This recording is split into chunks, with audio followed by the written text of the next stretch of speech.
Welcome, friends. It's another exciting episode and another beautiful day on the Gold Coast. The weather is partly cloudy and warm. It's always from one beautiful day to the next. And today I'm joined by Matt Roux, a former South African, a Canadian, lived in the Dubai, and now he's settled in the Gold Coast. I am. Welcome. Thanks, Dean. My boet, hoe gaan het? Goed en jy? Lekker, dankie. Wille, soos hulle sê. Wiele. So for some people, that's Afrikaans, the usual greeting we did in South Africa. Matt, so glad that you could join us today. And you've got quite a interesting background, and you're going to share that with us. Before we dive in, if you had to introduce yourself, how would you go about doing it? These days I introduce myself as a father, as a son, a friend, a colleague, and a child. And a husband. And a husband, obviously. Don't forget that. And yeah, and a husband, definitely. So my definition of who I am these days has changed, and I'm not just my title as my job. As your profession. Yeah. Excellent. So in our earlier discussion, I asked you to give me three strengths, and you said that you are determined, you are passionate, and you are disciplined. And I want to just handpick passionate. What are you passionate about? My passion specifically is for health and helping people that have had chronic disease and haven't had any answers for that, and then specifically for young men that are actually looking for purpose. 100%. And so that ties in nicely with 1 to the power 3. You know, the premise for 1 to the power 3 is to empower those around us so that they can be powered to empower others. And so with young men specifically, we want to speak a message of identity and purpose. And I'm glad that you joined us today because your journey has been one of identity and purpose. Definitely. Matt, give us a funny, embarrassing moment in your life. Wow, we're really going to go there. Yeah. So I was about first or second year at University of Stellenbosch. I was also working as a supplement rep for the company called EAS, American company, and I was that was performance. Everybody that goes to the gym back in the day used to remember those horrible tasting supplements that wouldn't actually mix with anything. You basically gag every time you had to get it down. I picked up some supplements from the head office that day, and I was on my way to do the car. And I had to go and drop it off at a client's house. It was that certain time of the day, the sun was just about to set. The sun was about at that level over here. I had a set of sunglasses on it. I didn't realize there was a tree with a low-hanging branch, and that tree stiff-armed me. There was a lot of people in that parking lot. My feet ended up over here, supplements everywhere, and I just had to pretend that nothing happened. That was really embarrassing. Middle of late afternoon, so obviously the shopping center was quite busy. So yeah, that was a really, really embarrassing thing. A humbling moment. You know what? I had to put to get my ego off the floor. It was a really humbling humbling situation, that one. Oh man, thanks for sharing that with us. Talk to us about your early years, your family, growing up years. So I grew up just outside of Pretoria in a small holdings. I was lucky to grow up with a loving family, mum and dad. I've got a twin brother that's a minute older than what I am, and with a sister. So mum used to be a teacher initially, and then started working for the government and national intelligence later on. And dad always ran his own business. So there was a lot of there was some really good times. So we're lucky. We grew up with a lot of space, and we as young kids loved to climb trees, run around outside, and it was just beautiful for us. And that's why we love the Gold Coast so much. It's just that it resembles this. So what is your twin brother's name? Dirk. So Dirk and Matt. Yes. Or was it Matt and Dirk? Oh, it depends who you ask. We were known as the twins because we looked so similar back in the days because people couldn't actually distinguish who was who. So we were really good athletes back in the day, so we always were known as the twins. Yeah. So we would win every race. We were really good at rugby. So we were just known as the Roux twins. Yeah. So, and they would actually get us wrong. So they would say They call me him. He would be called me. So yeah, it was a big thing because we would win everything. We'd be really good in the sporting field. But Yeah. these days we look more like brothers, but Yeah. we don't really look like twins. So yeah, and then my sister, 18 months younger than us, tough as nails because obviously growing up with two older brothers, she actually had to know how to defend herself. Defend yourself. So yeah, we were lucky to grow up with two sets of grandparents too. Intimately got to know them, spent a lot of time with them, which I think was an absolute privilege. Spending time with grandparents, and a lot of wisdom was shared by our grandparents. You mentioned in our conversation earlier that there's when you were 13 and 21, there was a significant event that took place in your life that really caused you to question your identity and your purpose.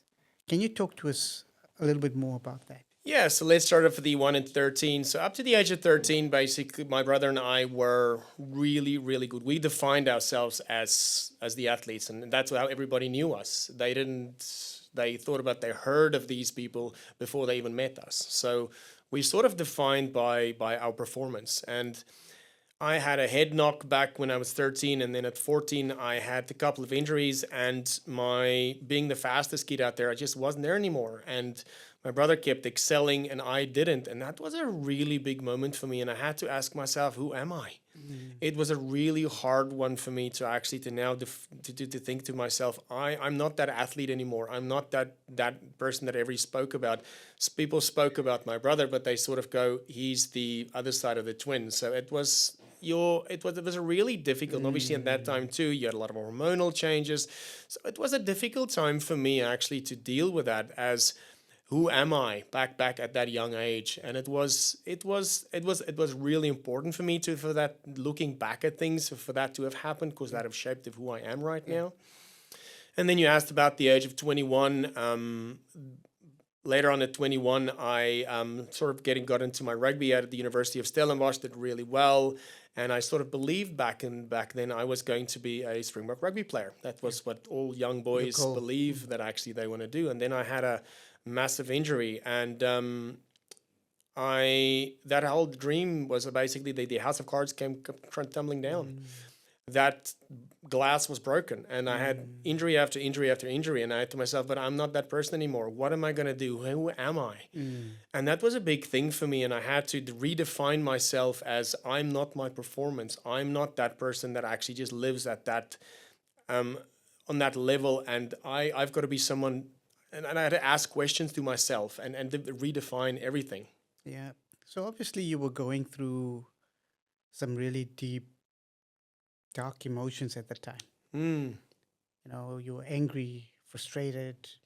You also were wallowing in self-pity. Can you share about what you were actually feeling a little bit more and unpack that for us?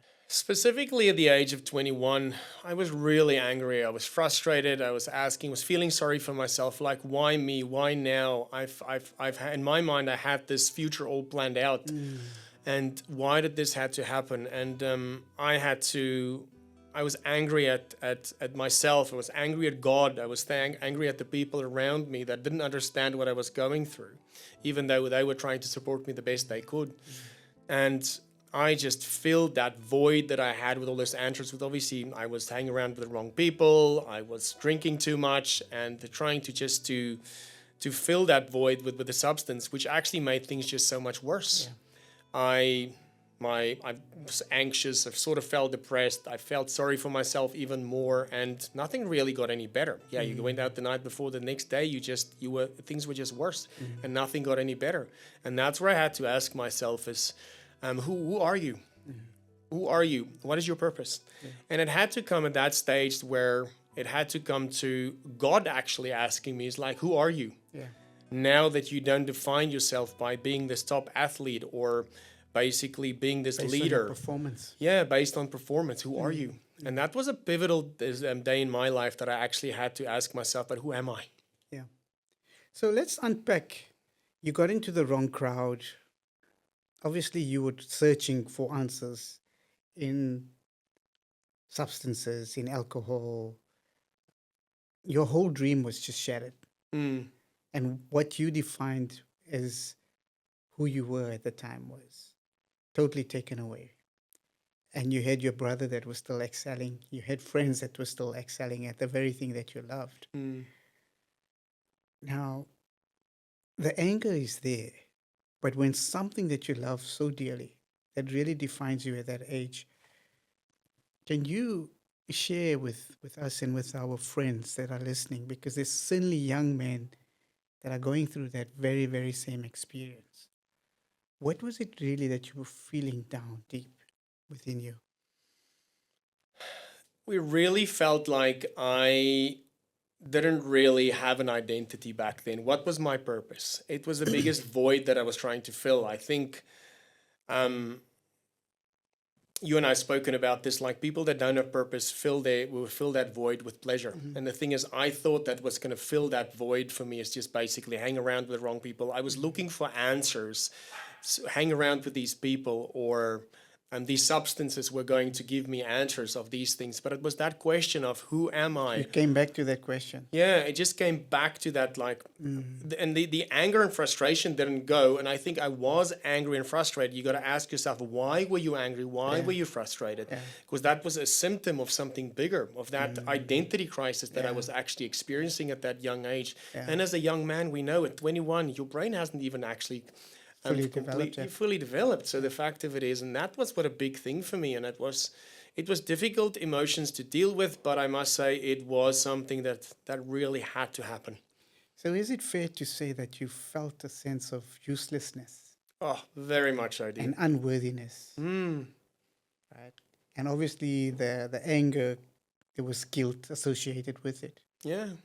How did you feel towards like your brother that was still excelling? Yeah, you were jealous of those people, because the fact of it is, you just feel like, I've worked so hard at this. I'm disciplined. I'm determined. Why me? And you were angry at them, but also jealous, and they didn't work as hard as I did. And it was that incredible frustration, because my self-worth was because I was this athlete. I was somebody that actually, but now that all got taken away from me. It was stripped away from you. Yeah, and that really was hard for me to deal with. You know, that's the question that we always sort of default to, is why me? When we faced up with adversity, with challenges that comes our way, it strips back everything that we held closely to our hearts. Yeah. But the question we ask, the very first question is, why me? But that question comes from a place of self-pity, and it comes from a place of feeling that you're useless and that you don't matter. And like you said, there's no purpose to my life. And this is what we would like to unpack. The major question that the generations have faced, and even this current generation, is, who am I? And what am I here to do? How did your questioning start to change now as you begin to probe? Because there was this curiosity. You didn't just sit. You obviously got into the substances that left you feeling worse off. At night, when you laid in bed, you still were tormented by this unachievement. Yeah. By this failure. You felt like a failure. Right? You begin to ask some questions, but you had a question that was asked of you from the Lord. And that question was, who are you? Yeah. What began to change now within your mindset?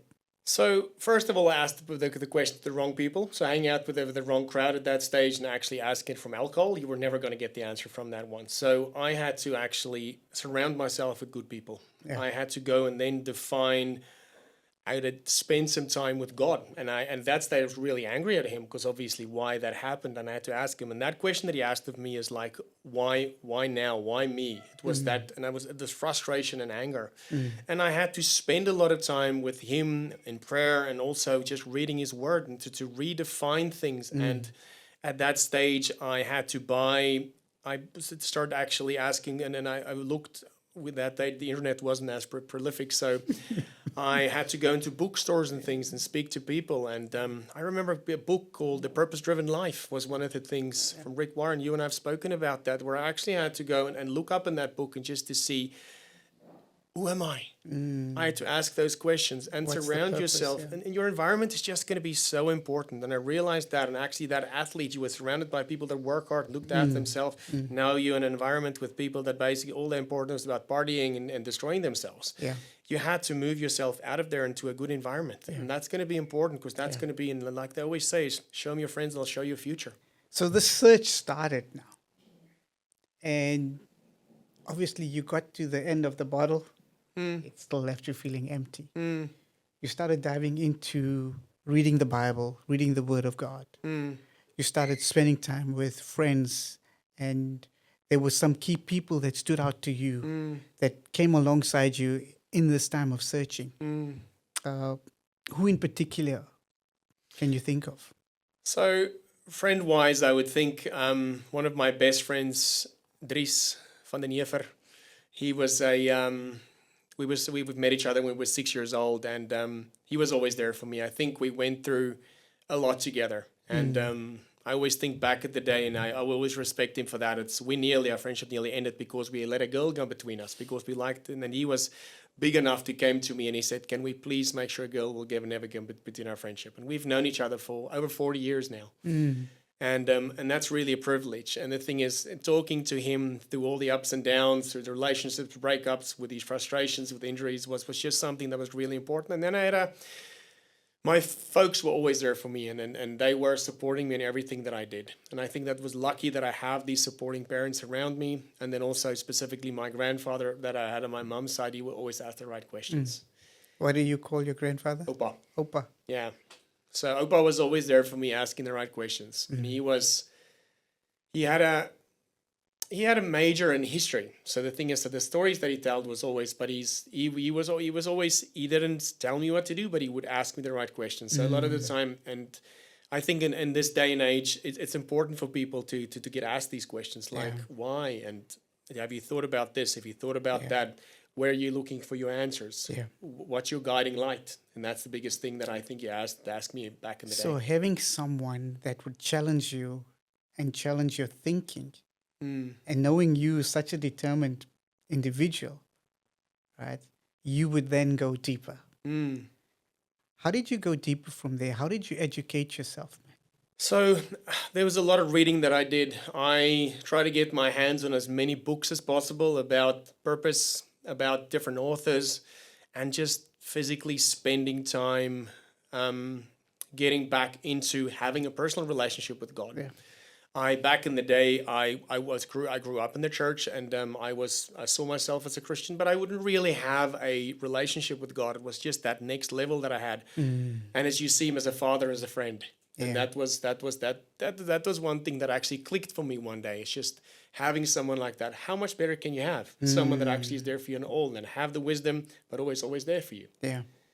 And that was a sort of a pivotal point in my life, realizing you have someone to your disposal. And the answers came in the various books that I read, the people that I spoke to, the word that I spent time in. And you had to spend that time, and actually also, but you had to make those mistakes. I made a lot of mistakes in my life book, looking back at it, and I wish I could have actually not made the mistakes, but they made me the man I am made you today. stronger, right? Yeah, and that's what that's why I'm so passionate about young men having mentors in their lives. And I wish back in the day I had a mentor that actually, and I had friends, and I had a grandfather that was sort of a mentor, but I'm so passionate about actually young men having good role models and 100%. Mentors in their lives 100%. That they can talk to. And we as men we're horrible about dealing with our emotions and speaking to people about these things. We all keep it inside, and then it just it eats you from the inside. That loneliness sets in because you think as a man you've got to have all the answers.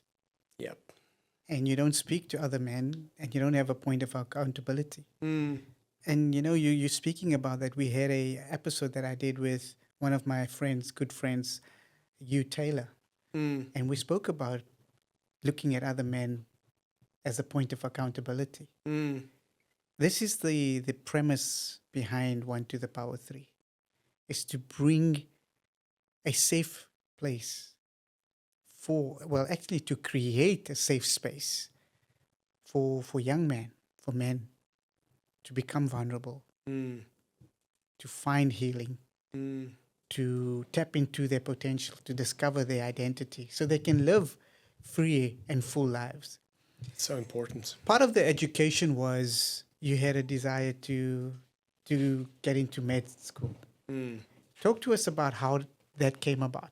So I had multiple injuries, and I always believe God blessed me with every single injury out there so I can help people later on. So Right. I was still playing rugby back in the day, and I had a AC joint injury in my shoulder, and nobody could help me. And I was still at that start. I was studying sports science, and I went to all the orthopedic surgeons. I went to every single physiotherapist that was out there, and then a chiropractor helped me. And I'm like, this is fascinating. And he actually changed my life. And I'm like, I want to do this for people. I want to be able to help people like that. People that have had that search for meaning and that search for answers. He actually did that for me. I want to be that for someone. Wow. And that got me into the journey of applying for chiropractic school. My life changed after I had multiple injuries, and I never really spent time on my academia. And when that happened, I actually became a student, and I actually realized I've got to make something of my life now that I've got a purpose. And I really started knuckling down and started studying, and I got really good marks, and that's how I got in there. And it was a blessing, definitely. They looked at various different other things, and I got in there. And these days, I'm so passionate about that, going through Yes. that journey of knowing more. It was a long journey to get there, but I'm so glad that I was exposed to everything I was exposed to be where I am today. Wow. That is such a wonderful journey of discovery that you've gone through. Mm. When you've discovered your identity, you find that your purpose is so intertwined with who you are. Mm. But the identity was not based on your profession. The identity was not based on your pursuits to become a professional sportsman. It wasn't based on performance, and it was not based on results. Mm. Once you've discovered at the foundation that you are a son of the living God, you were able to build your life on that rock. Mm. And from that rock, your structure now that you're building becomes so much more sturdy and robust. And there's an integrity instituted in the structure because you've discovered your identity. And this opened the doors to you finding, I want to help people. Mm. This is a greater purpose here. Mm. I want to do something greater than just pursue a career for myself. I want to help others. And so you went into med school and you had this passion to study and specifically to help those cases where people find themselves that they can't find any help. Because I had that profound moment that changed my life, and I actually, for the first time, I felt heard. So the thing is, because that's something you get out there. A lot of people say to me, "I don't feel heard," and people come and they say, "You don't listen to what I'm saying." And the thing is, that's what changed for me. And I keep asking questions, why? But there's got to be more of an answer. And even now, these days that I deal with patients, is I always tell people, I might not have the answer right now, but what I can tell you is I'll never give up on you. I will fight and I will find answers for you, even if it means that we've got to look in terms of a different way of approaching this problem. But there has to be an answer for you, and I'll never give up. I will never say there's nothing more that I can do for you, even if I can refer you to someone else. I will fight for that patient friend because someone fought for me and made that difference in my life. Well, someone died for you. Exactly. He laid his life down for you so that you could have life. Exactly. There's no greater Jesus. purpose than that. Mm. Right? And Jesus said, right, no greater friend than this, than you lay down your life for one another. Mm. And so with that mindset, that purpose to help others is that a commitment to helping them and seeing them through to their journey. Yeah. I really love that. I love that approach because when you look at the medical field, it's about numbers. Mm. It's about who's next. But I love that you have this passion to help people and a commitment to actually walk them through their journey. And it comes from that being rooted in your identity. Matt, so when things started to turn around, you found your identity, you started to have this passion to help people. How did this make you feel now? I felt a whole lot more whole. And the thing is, because I always felt like I will only be loved if I perform at a certain level. But what I didn't realize was, number one, God will always love you. Doesn't matter where you are. Mm-hmm. And my family will always love me. It doesn't matter how I perform. Mom and dad will, it's like the prodigal son. You will come back.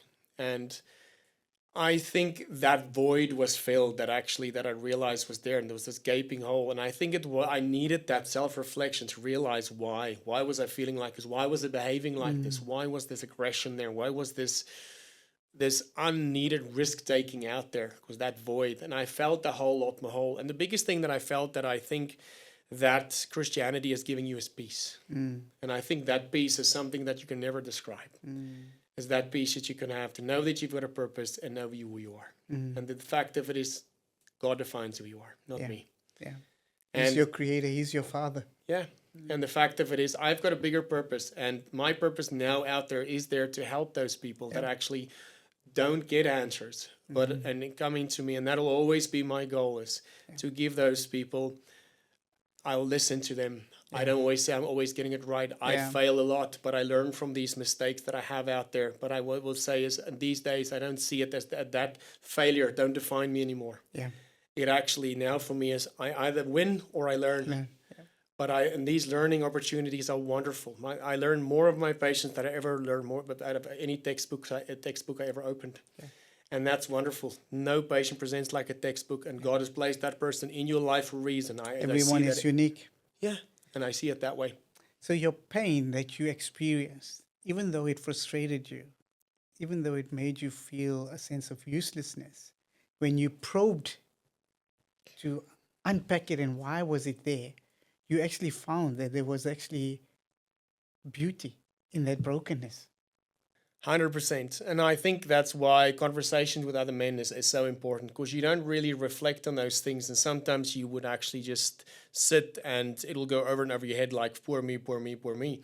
But now we're looking back at things like, that pain was now my purpose. And the fact of it is, it actually helped me to who I am today. And now I can help other people with that. 100%.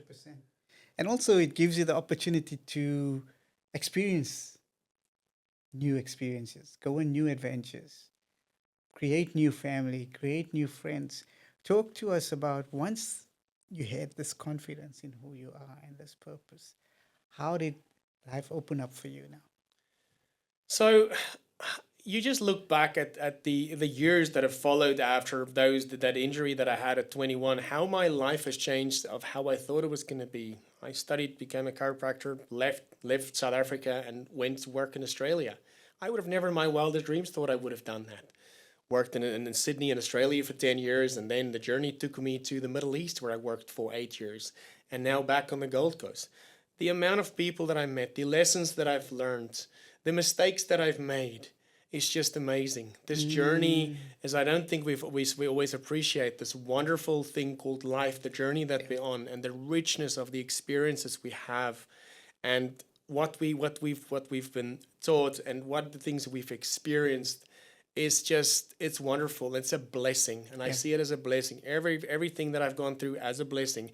At the time, it sucks, and you actually it's painful. It's painful, and you sometimes feel a bit of self. But I sometimes feel that still today. And I'm not saying I'm perfect. And the fact is, I still feel that today. But reflecting back at those you actually look at, you like, wow, I am blessed. Yeah, and you've also surrounded yourself with good people, right? Good friends.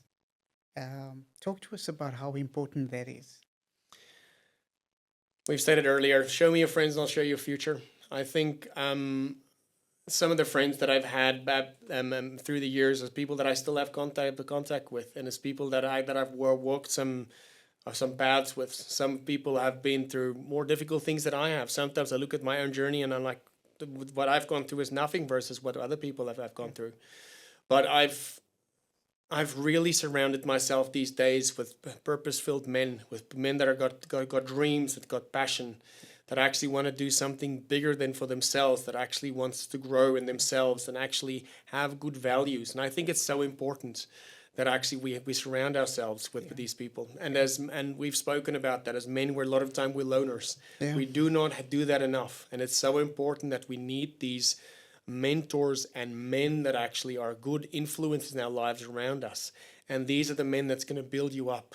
And gonna when you've got those difficult times, they're the guys that's going to be there for you.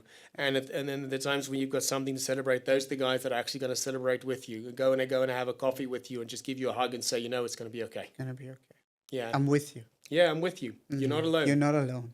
And that's the premise of this conversation and the podcast, is that we're inviting those people who find themselves in a lonely place, in a dark place, in despair, in discouragement, where their dreams were broken and shattered. For young men, where their dream has just been taken away from them. To speak into them, there's hope. Such an important point. Hope. Right? There's still hope. Life is not it's not at the end yet. You still got life. And whilst we have life, there's still a dream. So we can still dream again. What would you say to men across the board who find themselves in that place of despair and discouragement? First of all, surround yourself with good people. The fact of hope is such an important thing. And find hope. It's just 1% better every single day. It's just find that little bit of light. But I would say is, if you can surround yourself with good men that's going to be there for you in those difficult times, and realize you're not alone. You're never alone. And I think us as men, we're shocking. That actually we want to do this alone, and we just want to keep this all inside of us. And there is hope. There always is hope. But you have to find the brothers out there and actually to help you through this journey. Don't do this by yourself. Excellent. Thanks for that. Matt, paint a picture for us now. Where are you now? And what's next for you? These days I'm happily married. I've got 2 young boys, and I'm lucky to be involved in their lives. They're only going to be young for a few more years until they're teenagers, and then they're going to, I don't know if they still like me. So I'm lucky enough to coach the youngest son. I coach their rugby team, and I use it almost as a way of life, because I can see they're going to have some challenges in some games. You're going to have some victories, and you've got to be humble sometimes when you win, and you've got to be gracious sometimes in defeat. So it's a life lesson that I try to instill in these young boys that I have. And I've recently bought my own practice, what I do for some running, which is I'm really passionate about. It's just giving people more hope in terms of their health and making people feel like they're heard and helping them with answers, asking more questions, asking why, what else can we do. It's my practice that I've opened called Way Functional Health, that we've actually incorporated a whole lot of different modalities in there. And it's something that I work hard at, but at the end of the day, I feel like it's something that I've made someone's life better. Yeah. And it's really fulfilling that I know it's bigger than me. I've changed someone's life. And that is just, for me, the best feeling in the world now, other than knowing I've got God's peace in my heart. It's just someone walking out of there knowing I've changed their life. It is just the most fulfilling thing in the world. You've mentioned to me, as we were talking earlier, that you're into functional medicine and holistic treatment, right? We understand that as human beings, we are made up of 3 parts. We are a spirit beings. We have a soul, which is our mind, our will, our emotions. It's where we make our decisions. It's our reasoning tank, right? That's the mind. But we live in a body, right? What we look at, what we see, but we're not defined by how we look. We're not defined by how we think, but we are defined by our identity. And our identity comes from the spirit. Now, you as a functional health practitioner, how important is it for us to function in all 3 facets of our being?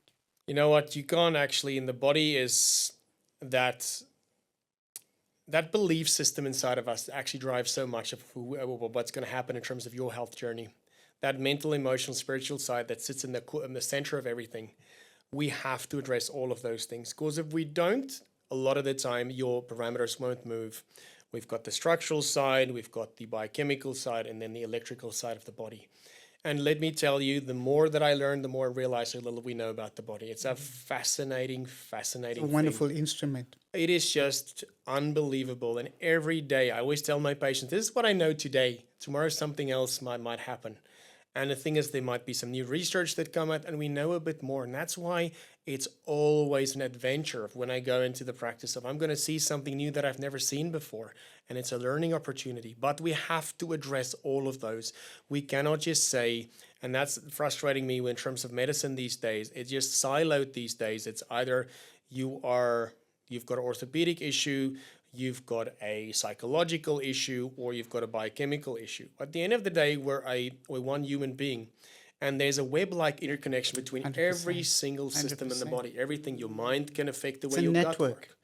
And the thing is, if we don't deal with the all of those three facets over there, the environment, the mindset, the lifestyle, the nutrition, you'll never ever get someone healthy again. So it really is important that we've got to look at all of these things. And the mindset for me is just one of those things that are crucial. But the first thing we've got to ask the patient is sometimes, are they willing to give that thing up that's making them sick? Because a lot of the time they aren't willing. And that's a question where it's going to become to mindset again. And then obviously purpose is such an important thing. We ask patients like, what is your purpose? And for a lot of people, that is such a hard thing for them to define is what is your purpose? And it is something that, and I attribute it to my wife, Cecile, that's a psychologist, and she asked that to every single patient. What is your purpose? Because that is going to be a big driver for you. Are you gonna actually live in self-pity, or sometimes you're gonna say, this is bigger than me. Yeah. I'm gonna serve humanity. Yeah. Thank you so much for actually painting a clearer picture for us.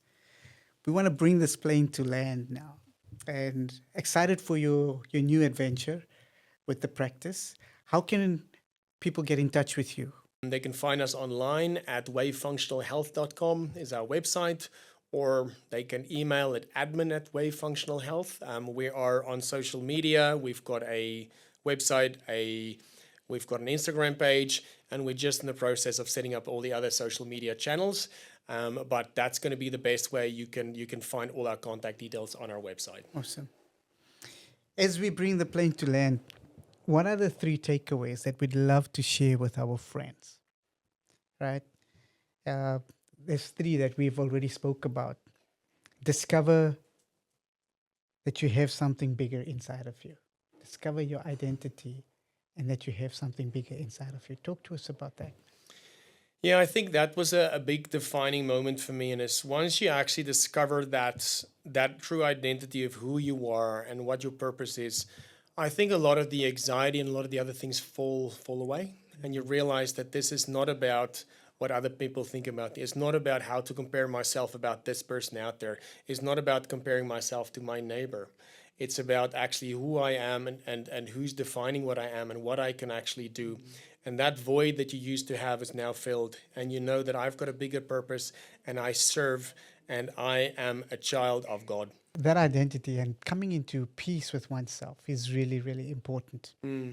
The second takeaway we spoke about was being empowered to make investment in yourself. Yeah. And I think investing in yourself is probably one of the best investments you can ever make. And that I mean in terms of your physical body, your spiritual side of things, and then also dealing emotionally with yourself. That is Mentally. just that mental side of things. That we don't speak enough about that. That mental, we don't distinguish. We've got to distinguish between mental health and mental illness. Mental health is, we got to think about it even in terms of structure. Yeah. We make sure we health is basically not just an absence of disease. Yeah. And it's the same thing with health. We have to basically do that. Invest in yourself. It's one of the best things you can ever do, and it will actually help you. You will live a healthy, and fulfilled life for the rest of your life. Come on. I can say preach it, brother. People that don't have purpose, fill it with pleasure. Yep. And you see that. We're sitting in a pandemic out there. Just you look at what people feel, and we look in terms of alcohol abuse, drug abuse, gambling, prostitution. And for me, it's that they fill their lives with all of this because there's not enough purpose. I can tell you when you've got purpose in your life, those type of things won't matter because you won't actually you won't be looking for the next dopamine hit because that's what people look for, just to make them feel better. Because you'll be looking for what's the next thing that I can make myself feel better. Because that big gaping hole you have in who you are and what you got to look for is just it's not there anymore because you've got something bigger about yourself right now. Yeah. What's one question that you would love to leave with our audience to ponder on? Probably the same question that God asked me back in the days. Who are you? What defines you? I think a lot of us these days as men, we get defined by our occupation, by I'm the guy that actually does this. I think that identity is going to be a big thing. And we do have that problem with society telling us who we need to be these days. You get to defined by the norms out there. And in terms of they tell you about toxic masculinity and all these things out there, you still got to be the leader of the household. You got to be a good example. And that's the thing is what I always define myself, what I ask myself is, what are my kids thinking? And I want to say to myself, be that person that I needed when I was young. Yeah. And that's a big thing is, I would say that question is, who are you? Yeah. Matt, thank you so much for taking time to come and speak to us and share your knowledge and insight with us. I really, really do appreciate. Thanks, Dean. You're doing wonderful work. Thank you. To my friends listening far and wide, we've just listened to Dr. Matt Roux, who found himself broken, injured, lost without his identity, searching in substances, lost without a purpose, and laying awake at night, asking that question, who am I and what is my purpose? He had to go down a journey where he educated himself into discovering his identity and his purpose. And once he discovered his identity, his purpose flowed from that place. And now we can see he's living such a fulfilled life, a life of overcoming, a life of vision and helping others. He is able to empathize with those who feel the same way because he knows what it is like. His pain has uncovered something beautiful for him. So here at 1 to the power 3, this is our purpose, to turn something broken into something beautiful, to empower you, to power you, to equip you, to enable you so that you can turn your pain into something that will help someone else. So let us learn from Dr. Matt. And as he posed the question to us, think about, who are you? What is it that really, really defines you? Friends, thank you so much for joining us today. I hope you enjoyed this episode. Please don't forget to share, like, subscribe, and we'll see you next week. Thank you. Coming up on next week's episode. Who is this person? Character. And that doesn't mean you meet that person in their most healed state. I think that's what's happening now. People are waiting for like this most healed whole self of a person. We met when we were 25, far from healing, far from any of this language about healing. And that's when we were just meant to meet, and that was God's timing. When we were in like flawed. But at least he was tall. Well, you had something working Tall with problems.